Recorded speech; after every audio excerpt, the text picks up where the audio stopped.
안녕하세요, 언어탐정입니다. 오늘의 주제는 미국 트럼프 대통령이 자신을 지지하는 식품회사를 홍보한 사건으로 인해서 흥미를 가지게 된 주제인데요. 오늘은 미국 백악관 대통령 집무실의 결단의 책상에 대해서 알아보도록 하겠습니다.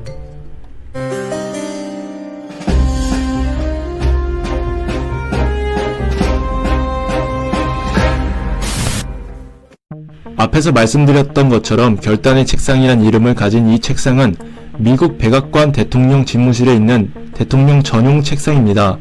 뉴스에서 미국 대통령이 결단의 책상에 앉아 행정명령에 서명하는 장면을 보셨을 수도 있습니다. 처음에는 미국 대통령이 중요한 업무를 보며 중대한 결정을 하는 곳이니까 결단의 책상이라는 이름을 가질 수 있겠다고 생각했습니다. 그러나 이 책상은 단호한이라는 뜻의 레졸루트란 이름을 가진 선박에서 나온 참나무 목재로 만들어진 것으로 책상의 이름도 배의 이름을 따오게 된 것입니다.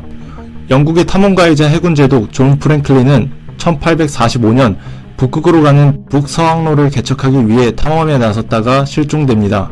1847년 영국은 프랭클린 함을 찾기 위해 몇 척의 탐사선을 보냈는데 이 중 HMS 레졸루트호라는 이름을 가진 선박이 있었습니다.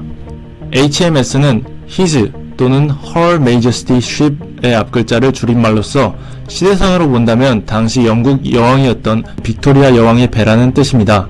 이 탐사선 역시 영국으로 돌아오지는 못했습니다. 이후 미국의 한 포경선이 표류하는 레졸루트호를 발견하게 됩니다. 포경선의 주인은 제3자에게 이 배를 팔고자 했습니다. 영국 정부는 이 선박에 대한 소유권을 주장하며 불쾌함을 드러냈습니다. 1775년 영국으로부터 미국의 독립전쟁 이후 양국의 관계는 그리 좋지 않았습니다. 미국의 독립을 인정하지 않고 영국에서는 영국에서 태어난 이민자들을 계속해서 징집하려 하는 등 양국 간의 외교 관계는 살얼음 판이었습니다. 이러한 배경에서 미국 정부는 레졸루트호를 4만 달러에 사들여 영국으로 돌려보내자는 아이디어로 영국의 화해 제스처를 건넵니다. 이 때문에 양국 간의 관계가 조금은 완화됩니다. 1856년 영국으로 돌아간 레졸루트호는 1879년까지 영국 해군 선박으로 쓰였습니다. 빅토리아 여왕은 레졸루트호를 되찾아준 감사함으로 해체된 레졸루트호의 선박의 목재로 책상을 만들어 미국 대통령에게 보냈다고 합니다. 실제로 결단의 책상에 감사의 문구도 적혀 있다고 하네요. 1880년 미국 헤이즈 대통령이 결단의 책상 레졸루트 데스크를 받은 이후 루즈벨트 대통령, 케네디 대통령까지 쓰이다가 케네디 대통령이 암살당한 뒤에는 잠시 박물관으로 옮겨집니다. 이후 카터 대통령 때 다시 백악관으로 가져와 지금까지 사용 중입니다.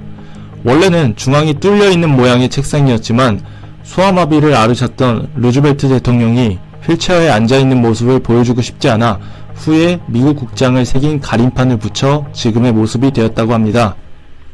오늘은 미국 백악관 대통령 집무실에 있는 대통령 전용 책상, 결단의 책상의 유래에 대해서 살펴보았습니다.